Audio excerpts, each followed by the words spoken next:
Hey guys, welcome back. Warshak here, and in this particular review, we continuously have some thick cards to review. Blizzard, throughout this expansion, I haven't seen like a set of cards that they've released, and I'm like, well, this card sucks, this card sucks, this card sucks. You know, like they have the filler cards. Most of the cards that we've gone over seem to be pretty interesting, and at least have possibly a slot in whatever deck that is trying to accomplish, if that deck is popular. So it's good that we're not seeing as many filler cards as we normally do. Which, you know, in essence gives you more bang for your bucks, because when you open the cards, you can utilize more of them.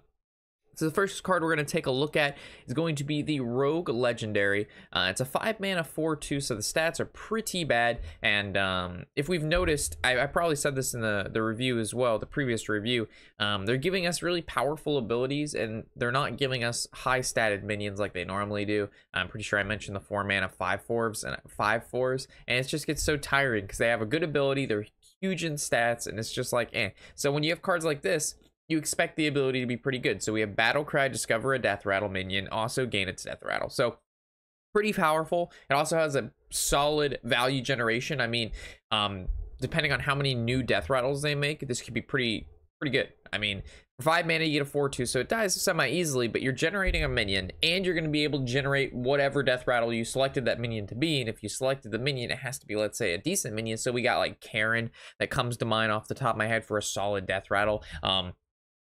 You also have a bunch of the stuff that some of the littler things. I think in the next review, we're going to cover 2 new Death Rattle mechs that summon a bunch of little mechs.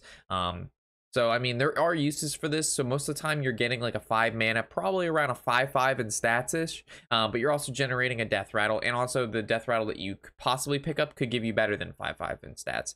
Plus there's cards in the Rogue class now that synergize with Death Rattle, which we'll cover, of course, later on in the video. So I like this card. I could have maybe seen it a little less mana. I mean, 5 is pretty hefty. I'm not going to lie. But at the same time, I mean, it's a pretty solid ability, huge value generation if you combo it correctly. So this next card, though, holy moly mackerel. When I first looked at this, I was like, oh, shit. And then I realized, like, it looks really crazy, but I don't think it's as good as what it looks like. And it's a 4 mana, shuffle 10 cards from your opponent's class into your deck. They cost 1. And the reason I don't think it's as good as it sounds is because it shuffles from your opponent's class. If it shuffled from their deck, that would be absolutely insane. But from the class, as we know, there's a lot of really bad class cards, especially if you're playing against, you know, Warrior and stuff like that. A lot of the cards in Warrior, they synergize together. They're not necessarily very powerful by themselves. So this could, you know, it's kind of a risk it all kind of thing. You pay 4 mana, you give up a card, you give up your turn to fill your deck with kind of like randomness. And you know, if that randomness happens to work out, like you're playing against a mage, a tempo mage, and you start ripping flame strikes and blizzards and secrets and, you know, Jaina off the top, and they all cost 1, you know, that feels pretty good. But at the same time, if you're playing against like a warrior and you start getting like whirlwind, shield slam, you know what I'm saying, like brawl, and you're playing like an aggro deck, or wherever this deck is going to fit into, you know what I mean, like a reckless fury, you could just get a bunch of junk.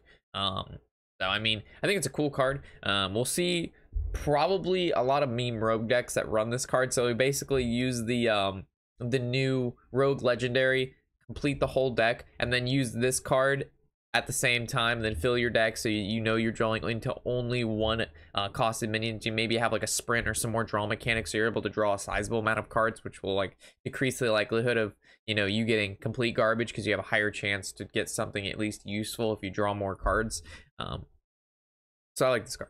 I think it's cool. It's all really random, very random, but it's a cool kind of random in my opinion. Like, it's not like you're using this to potentially get something really good, but a lot of times you're going to get something not very good.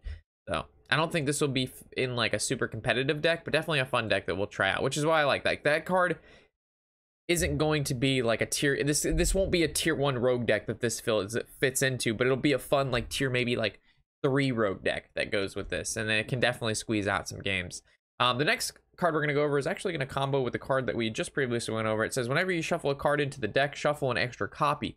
So if you go ahead and do the academic espionage, and then you have this on the board, you're going to be able to shuffle 20 cards into your deck, and that almost fills up your entire deck right there. So we've got a lot of combo with shuffling with this particular card, especially the fact that it's a 3 mana 3/4 beast. It's not bad in stats at all. A 3-mana 3/4 is really solid. So it's going to be able to actually survive on its own. It's not even bad to play on curve, especially if you're playing, like, let's say you're playing against an aggro deck with the rogue. You know, you're not going to have time to save this card to combo on turn 7 with the espionage, right? You're going to have to play this out and start trading into minions. So we've got a lot of, and it's a neutral, so this can actually fit into a bunch of other decks that, you know, deal with shuffling. Rogue is just one that stands out obviously the most because of the card we had just reviewed. So really cool card here. Again, not filler cards, guys. We got some cool stuff brewing. Another card we're going to take a look at is Cosmic Anomaly. It's a 4-mana 4/3 elemental, spell damage +2. Solid card. Not a 4-mana 4/5 elemental, spell damage +2. It's a 4-mana 4/3, which means we can wrath it down. You know what I mean? We can frostbolt it, backstab, dagger, spell, or if you have blood mage, you can just backstab it.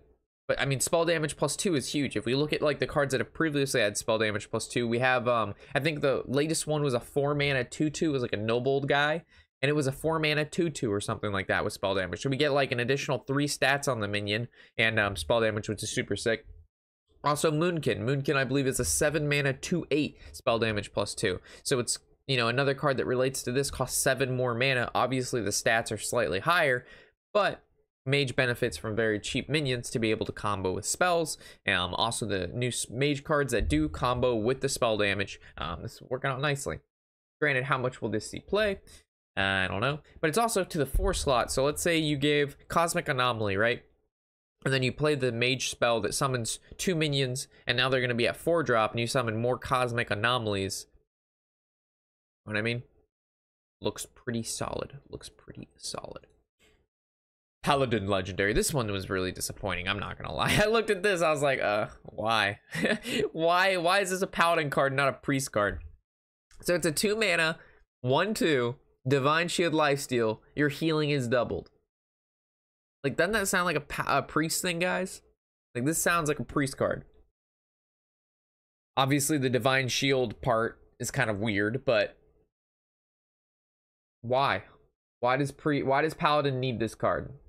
Is there going to be like, right now control Paladin doesn't exist at all, and I don't think this card is pushing it to exist. There's no huge value generation in Paladin right now. So what I see with this card is, in the reason that this card would be in a Paladin deck is so they can run the that 4-mana 3/3, and it says if you have a minion in your deck with like divine shield, lifesteal, wind fury. So this kind of works well with that particular, trying to think of her name, I can't think of it. Currently the only deck that she's found in is Even Shaman, and that's because they have Alakir and she combos well with him and Argent, also Argent Commander. So I guess they're pushing towards like that, some sort of like a mid-range mech guy thing, but like, I don't know, this legendary was like super underwhelming for Paladin. But granted, Paladin has always received like really stupidly strong legendaries. Like we have Tyrion, we had Sunkeeper Tarim, we had Rag, the Light Lord. You know what I'm saying? Like, Paladin has been known to get some pretty solid legendaries, so I guess it's about time they get like a pooper duper one. The past 2 have been pretty not so good. Like the other one was like all the 1-drop minions in your deck are now legendaries, I think it is. And then the one before that, or there was one of them that made all your opponents attack to 1.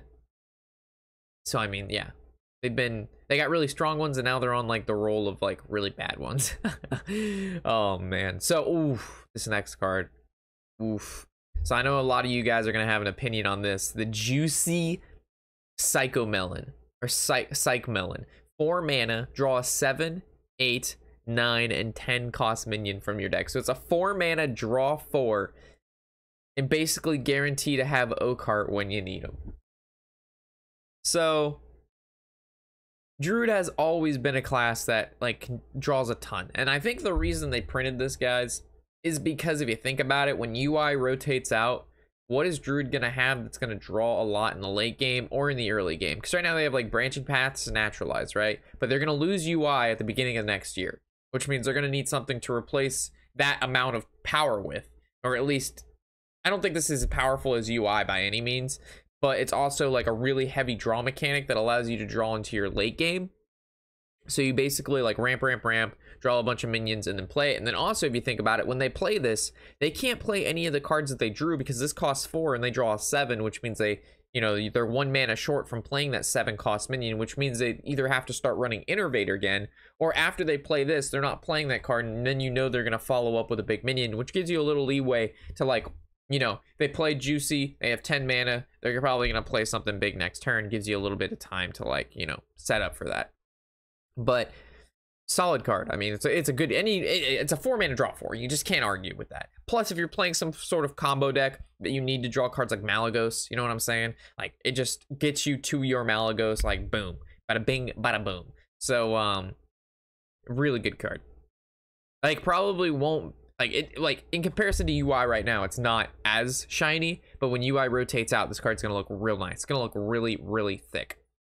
Next card we're going to look at is the Power Word Replicate. Priest card. It's a 5 mana, choose a friendly, a minion, summon a 5/5 copy of it. So it's basically a 5/5, 5 mana 5/5, but you get to pick something on your side of the board. So obviously some sort of like priest, like what I'm thinking of is the new Priest Legendary. We haven't gone over him yet, but he's really good. Like the new Priest Legendary, guys, is like, I think he's really, really solid. So this card doesn't look like, just keep this in mind, right? We'll keep this in mind. It could work with cards like, you know, Malagos, Velen, Statue. So this has a lot of uses. The problem with this particular card is you actually have to have a card on the board for it to get used. So if you don't have the board, which Priest normally doesn't have the board early in the game, and if they do, you're running more of like a Spiteful Priest, and you wouldn't be playing this in the first place. So this is more of a very either combo based priest or control based priest, and you would use this later in the game after you've summoned a big minion. So just keep this card in mind, and when we look at the Priest Legendary, which I believe is in this particular review, you'll see how it turns out. Mage spell, 1 mana, shooting star. Deal 1 damage to a minion and to the minions next to it. So when I first looked at this, I said just basically a shitty arcane explosion. I mean, obviously it costs 1 mana, and we have Sorcerer's Apprentice out, it costs 0, and that's why this card will probably see play. But if you're playing a control mage, you have the luxury to wait a turn or have excess mana to play like Arcane Explosion, and then you hit everything instead of just 3 minions, because this is basically just a mini meteor. And again, when Meteor rotates out, this will be like, you know, Shooting Stars, the new Meteor. So I think this is a solid card, but it won't see play until Meteor rotates out. You know what I'm saying? Like, there's a lot of these cards that kind of are less powerful versions of cards that we currently have, and they can't print more powerful versions, is because that's a power creep. So basically what they want to do is they know that it's going to cycle soon, and by soon I mean, like, you know, we're heading towards the end of the year, right? We still have an expansion left, and then we have the freshly baked one at the start of the year, and then the rotation, right? So they're starting to print cards now to support what we're going to lose when that happens, and Shooting Star is kind of like the mini meteor, like I mentioned. Nice little Paladin card here, nice little board. So currently, when you look at shrink rate, well, let's go over shrink rate. 5 mana, set the attack and health to all minions to 1. So it's basically, it's not a board clear, but it neutralizes to the board to the point where it's not as powerful. Currently, I don't think Control Paladin exists right now, and it isn't even very good, and to begin with, is because they don't have a lot of board clear. Before, they have Equality, and they have Consecration, or you could go like a Quality Wild Pyromancer. But without Equality, what does Paladin have to clear the board? If you think of mages, they have Flame Strikes, Meteors, Dragon Furies, Blizzards. You know what I'm saying? You gotta look at Warrior, Reckless Fury, Brawl. Priests have Psychic Scream. They have Shadow Visions to get more Psychic Screams. Warlock has Twisting Nethers, Hellfires, Defiles, Joffrey. Paladin only has 1 way to remove. That's Equality Consecration. Before they had Enter the Colosseum, but that wasn't even played, and that's a long time ago. So what do they have now? They're adding some cards like Shrink Ray, and as we saw earlier, they added a card that doubles the healing. You know what I'm saying? So we might see like some sort of like rise to like a control mid-range Paladin or some control Paladin, because they're adding cards like Shrink Ray, which is basically just a nice little board, you know, neutralizer. Ooh, the Priest Legendary. Yeah. All right, so we got Xeric, Master Cloner, 6 mana, 5/5, Death Rattle. If you cast any spells on this minion, then resummon it. So if we have this guy out and we use the cloning thing that we talked about earlier, the 5 mana, 5/5, summon a 5/5. When this dies, he'll summon another one, and I'm pretty sure the one that you summoned out of this guy will summon himself again because you summoned a copy of a minion that already had the death rattle because you targeted in the first place. So I'm not sure if that's how it'll work, but regardless, this guy will summon himself at least once if you clone him and then make another one, but then you target the other one. So like, what priest is gonna, I think what it's looking like is priest is just gonna turn into a cloning class, and you're just gonna have to deal with these minions over and over and over again, is what we've seen before. So it's basically just a new form of resurrecting, but instead of resurrecting them with cards like Eternal Servitude and stuff like that, and like the Spellstone, you're gonna have to just deal with them being cloned, which is, like I said, technically kind of the same thing. So they just took cloning and resurrecting and made it the same thing. And as we know, resurrecting cards and healing cards has always been a priest thing, since, you know, they came out with a card named literally Resurrect, a 2-mana revive a minion that's died this game. So cloning, resurrecting kind of follows the same path. I think this card is really good. And 6-mana 5/5 doesn't look that juicy, but if they don't hex this card, it's just going to keep coming back. This card is a card that will never die if it doesn't get hexed. And even if you, let's say you manage to finally hex it, if they've already made another one, or it's died and they're going to bring it back, they're probably going to be able to res another one anyway and just start cloning that one. So eventually you're going to have to face an army of 5/5 fucking master cloners. And let me tell you, I think the clone priest might actually be a solid deck. If, like, this isn't a good deck if you're playing against an aggro deck. And if you are playing against an aggro deck, you need anti-aggro cards like, you know, Psychic Scream, Spirit Lash, Holy Nova, you know, cards that are able to deal with a lot of the early game threats. But against like a control class that either isn't going to run any polymorph or hexes or silences, this card is going to like run away with the game in the late game, because you can't outvalue that. You just keep killing it over and over and over again. It's just going to keep on coming back. So I like that card. It's cool. It's like basically an overtime. It's basically a dot. In my head, this card's like a dot that never goes away. It just keeps recurring and doing more damage, more damage, more damage, and eventually your opponent just runs out of resources and you just still have cloners left. Very similar to Sherazin, the Corpse Flower. You know what I'm saying? They remove it, they remove it, they remove it, they remove it, they remove it. Eventually they're like, dude, this 5/3 just either is going to hit me in the face for 5, and Rogue has Burst, so that's really bad, or I just have to keep using resources on it. Eventually I'm going to run out of resources. Next card we're going to look at is the Shaman Rare. Volcanic Burst. Hopefully I said that right. Summon 2 1/1 Sparks with Rush Overload 1. Solid card. My opinion, it's a solid card because Shaman benefits very greatly from having minions with Rush, because they have cards like Flame Tongue Totem. We have stuff like Knife Juggler, Dire Wolf that's being played in the deck, as we know. Can't play it in even Shaman though, but still a solid card. There's this token Shaman brew thing that's in the midst. People are saying you can do like 30+ damage on turn 10. You basically like Volcanic Burst. There's a couple new cards that we're going to cover towards, oh, they're right after this. But you basically just benefit from being able to play elementals, and then they summon more elementals, and then you give the board, I can't think of the card. It's a 3-mana. When it dies, summon like a random totem, and then you basically double Bloodlust with the new Shaman legendary card that says the 3-mana 3/3 cast a spell that you play this turn twice. So if you go Bloodlust, you basically double Bloodlust. That's 6 damage per minion. As long as you have 5 minions out, you're going to be able to do 30 damage if your opponent doesn't have taunt. So very very powerful stuff. My voice like just cut. It was like very powerful. And then I'm dead. Storm Chaser, 4-mana 3/4 elemental battlecry. Draw a spell from your deck that costs 5 and or more. So Bloodlust. This is the card that's gonna draw Bloodlust, guaranteed. Obviously, if you have Volcano in the deck and stuff like that, the new copy, I forgot what, I think it's like Mimic or something. I don't know. There's some new Shaman card that we covered in the last episode. Eureka, I think it might have been called. Yeah. Anyway, Storm Chaser, not a bad card. Again, 4-mana 3/4 elemental. It's labeled as an elemental. Stats aren't awfully powerful, but it's still not bad, and you basically get a card from it because you're going to be able to draw a spell from your deck that costs 5 or more, which is nice because this is 4 mana. You play this, you draw into your potentially 5 mana Volcano, and you're able to clear the board. So pretty solid card there. And the last card we're going to view is going to be the Thunderhead, and it's the 4-mana 3/5 elemental. It says after you play a card with Overload, summon 2 1/1 Sparks with Rush. And as we know, the card that we had just gone over before this, the Burst card, the 1 mana has Overload. So that's going to summon Sparks. This is going to summon Sparks. they're theoretically have 4 sparks, and this card on the board, it's pretty good. Obviously they're gonna get cleared off and whatnot, but you have ways to give your sparks death rattle and or come back to your hand with shaman spells that cost 3 mana. I can't think, it's like something elements, I think.